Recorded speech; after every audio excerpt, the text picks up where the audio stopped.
Carney calls for snap election, so Canada's heading to the polls on April 28th. This is the Great White North Report. I'm in love with the system, never going home. I'm in love. Alright, so I pretty much called this when Carney won the leadership race. I knew they'd have to call a quick election. Now, Carney calls snap election, slams Donald Trump. He wants to break us so America can own us. He's playing on the fears of the 51st state idea. They've really overplayed that in the media. There is no way at this point in time that the Americans are going to come over and take us over and make us the 51st state. Actually, they'd have to make us into at least 9 states with 3 or 4 territories, given the size of our population and the size of our country. You think Americans want that? That's 18 Senate seats right there. That's a block. That's a pretty big block in the Senate.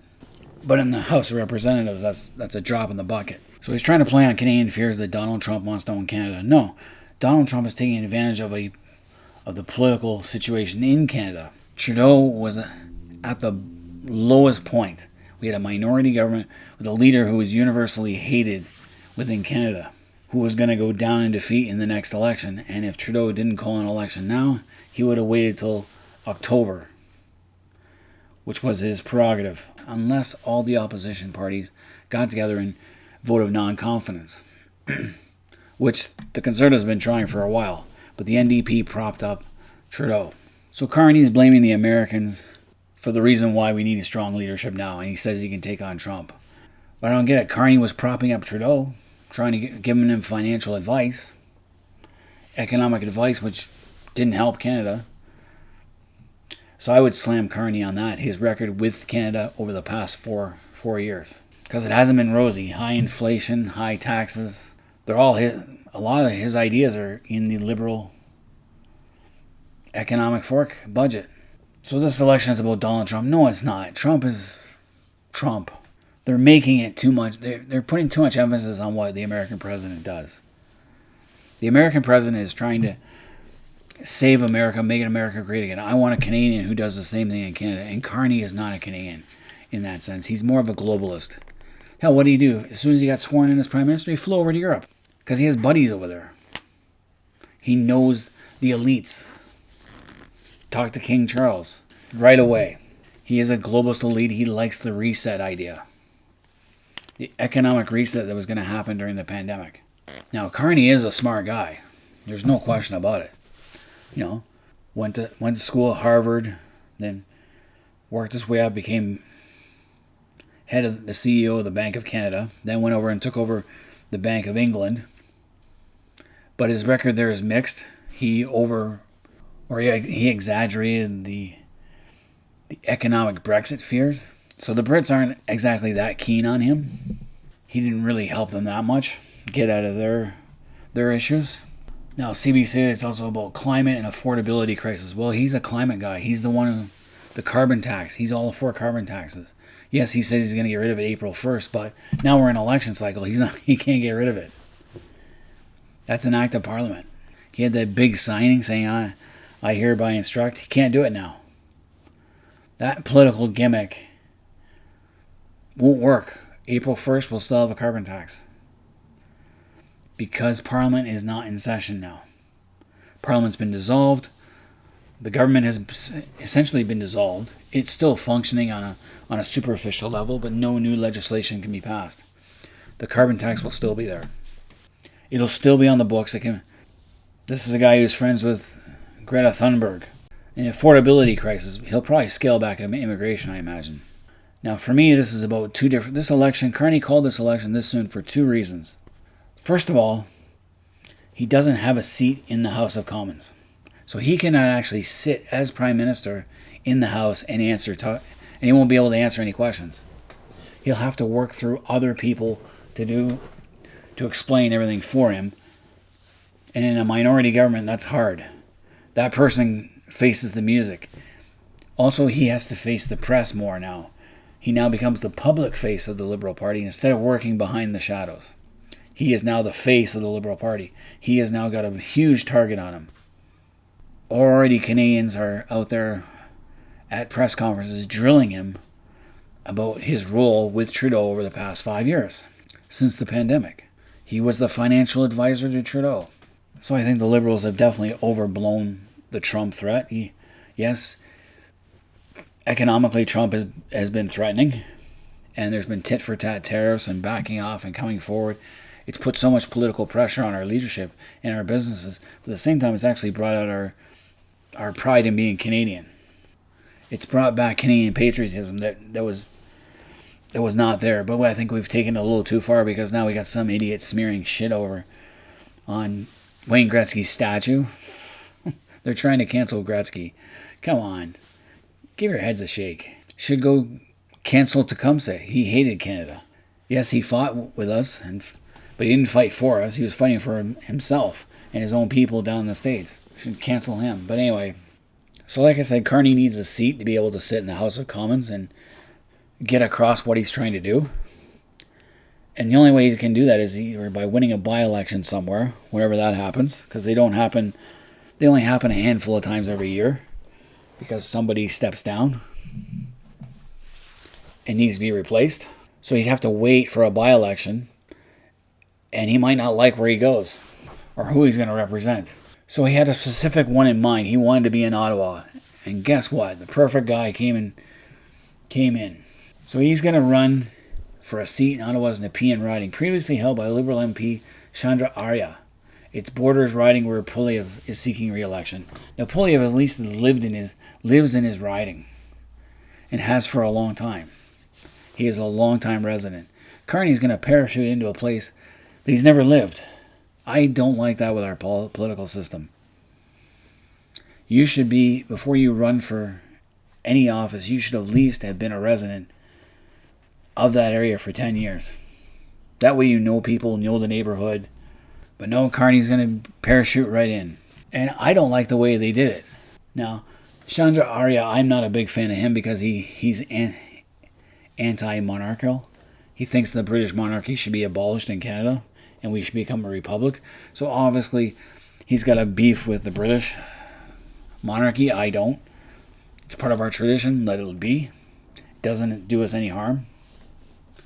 Plus, he doesn't think that French is important to learn, which doesn't endear him to Quebecers. So this guy went for the Liberal leadership race. He actually put his name in, one of 7. And very quickly, he got booted out of the leadership race.